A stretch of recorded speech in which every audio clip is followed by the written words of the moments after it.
Let's take a look at an example of calculating the pH of a weak base.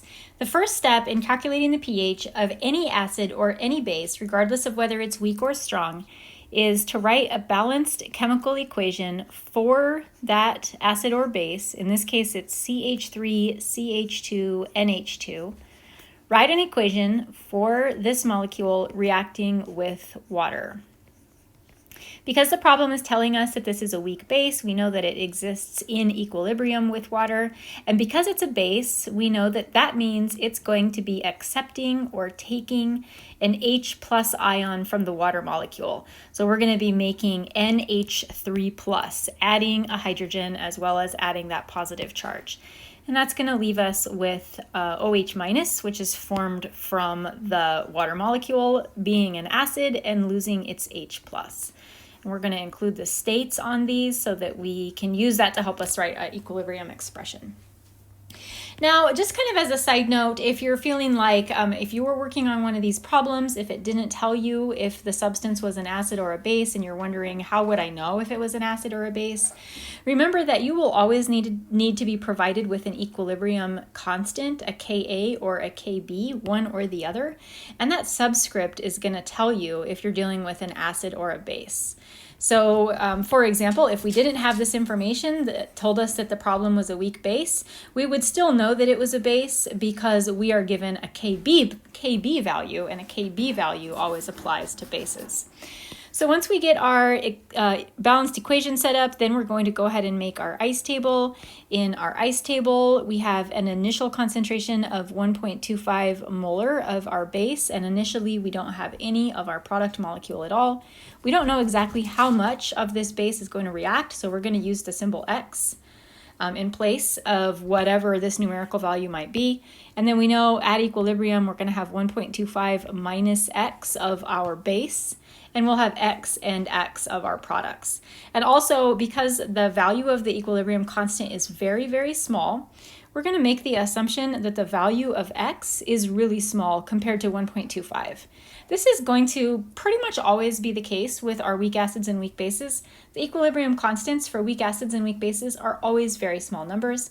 And so this approximation is something that's almost always valid. It's so valid so often that you should always just assume that it's going to be appropriate to do and just carry out the calculations with it. And then remember that we don't include any data for water because water is a pure liquid and it's not going to be part of the equilibrium expression, so it's not necessary for us to write anything or think anything about water. Our next step is to write an equilibrium expression, Kb, the products over the reactants, CH3, CH2, NH3 plus raised to its stoichiometric coefficient of 1, and then also OH minus raised to its coefficient of 1, and our reactant CH3, CH2, NH2. And now we're going to fill in the data from the problem, our Kb value, which is 6.46 times 10 to the minus 4. The value of our two products, each one of those is represented by X, so we have X times X or X squared. And then the value for our CH3 and CH2 and H2, which is 1.25.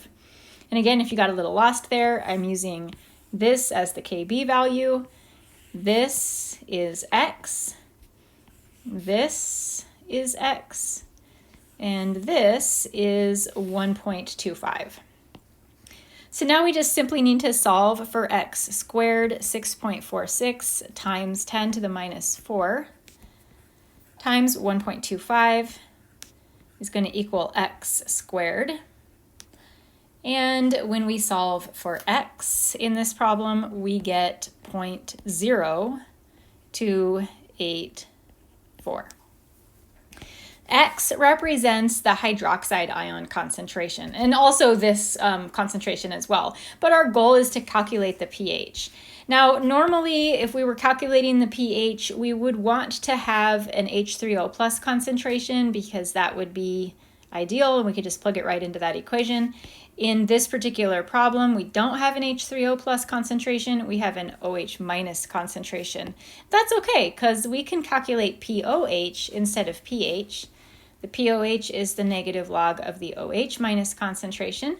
So for this problem, the pOH is the negative log of 0.0284, which is 1.55.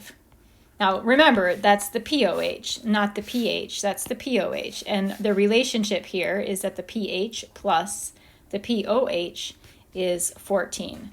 So since we know the pOH and we know that pH plus pOH is equal to 14, we can calculate the pH of this solution as 12.45.